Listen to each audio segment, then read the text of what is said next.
안녕하세요, 치과왕입니다. 양치할 때 피가 나는데 혹시 대수롭지 않게 넘기시나요? 사실 이건 몸이 보내는 경고 신호입니다. 그냥 넘길 문제가 아니거든요. 오늘은 여러분의 치아를 잃게 만드는 가장 큰 원인, 바로 잇몸병에 대해서 말씀드리겠습니다. 잇몸병이란 무엇인가 싶으시죠? 잇몸병은 치아를 잡아주는 잇몸과 잇몸뼈에 생기는 염증성 질환입니다. 초기에는 잇몸만 붓고 피가 나지만 진행되면 진행될수록 치조골이 녹고 치아가 흔들리고 결국엔 빠지게 되죠. 마치 나무 뿌리를 잡고 있는 흙이 무너져 내리면 나무가 쓰러지는 것과 같은 원리입니다. 그런데 그럼에도 불구하고 잇몸병 그게 대수야? 뭐 이렇게 생각하시는 분도 있으실 거예요. 그런데요, 잇몸병은 사실 침묵의 질환이라고 불려요. 통증이 심하지 않아서 방치하기 쉽지만 그 사이에 천천히 잇몸뼈가 녹아내리거든요.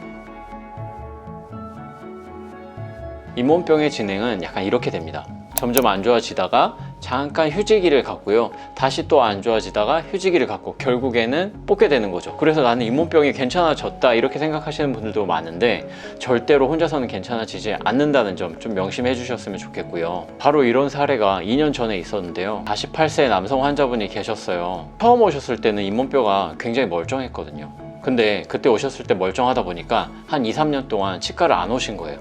그러다가 최근에 오셔서 잇몸 상태를 봤는데 잇몸이 빨갛게 붓고 잇몸을 누르면 노란 고름이 막 올라오는 거예요.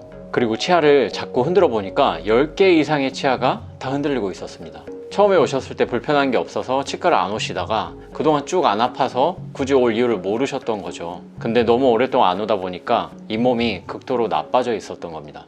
많이 흔들리고 안 좋아지다 보니까 엄청 슬퍼하셨는데요. 치아가 너무 많이 흔들리는 이런 경우에는 뽑아야 되는 경우도 생기거든요. 그래서 10개 다 뽑아야 된다는 진단이 나오니까 너무 힘들어 하셨어요. 그렇게 힘들어 하시면 사실 치과 의사나 치과 위생사 선생님들도 다 너무 힘들어 하십니다. 그래서 그걸 좀 예방하고 싶은 마음에 오늘 주제를 골랐어요.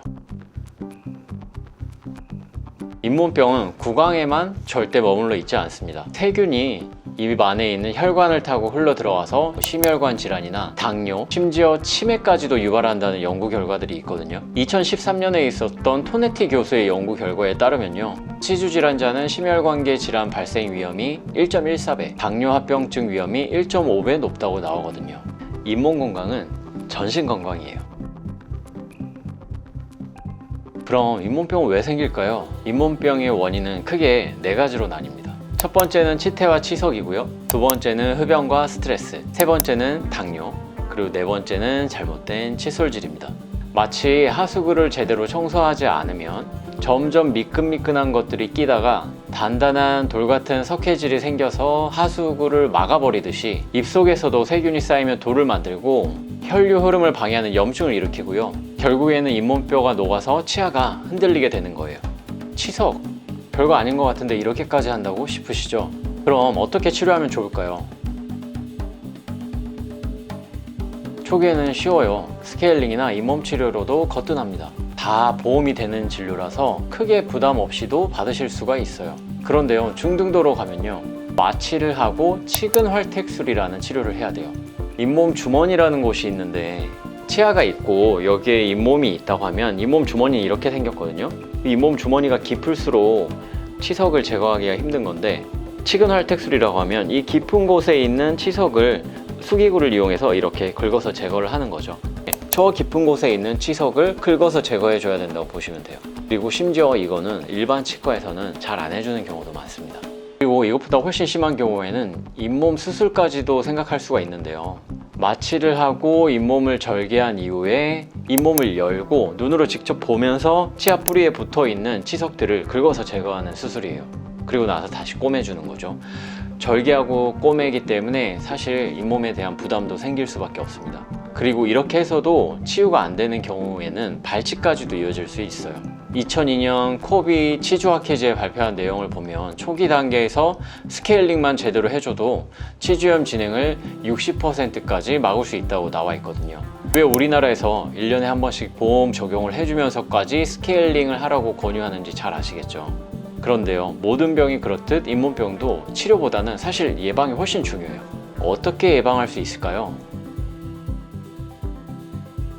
바로 하루에 2회 이상 올바른 칫솔질법인 변형바스법으로 칫솔질을 하고, 식사 후에는 치간 칫솔이나 치실 사용하고요. 최소한 6개월에 한 번씩은 정기검진이랑 스케일링을 받으시면 돼요. 이렇게만 해도 잇몸병의 80%는 예방할 수 있다고 생각해요. 치과 다 망하게 하실 수도 있는 거예요. 변형바스법이 뭔지, 올바른 칫솔질법이 뭔지 제가 한번 보여드릴게요. 45도 각도만 기억하시면 됩니다.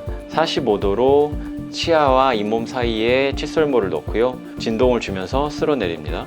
45도 진동 쓸어내린다. 이것만 기억하시면 돼요. 이게 올바른 칫솔질법 변형바스법입니다. 잇몸 안 좋으신 분들은 꼭 이렇게 양치를 해보시고요. 오늘 영상을 정리하자면요, 잇몸병은요 조용히 다가오지만 치아와 전신 건강까지 송두리째 빼앗아 갈 수 있는 병이거든요. 그래서 오늘 바로 양치할 때 잇몸에서 피가 났다, 이런 분들은요 내일은 꼭 치과에 가겠다, 이렇게 생각하시면 좋겠어요. 치과 의사들이 여러분의 평생 미소를 지켜드릴 수 있게. 시청해 주셔서 감사합니다. 좋은 하루 되세요.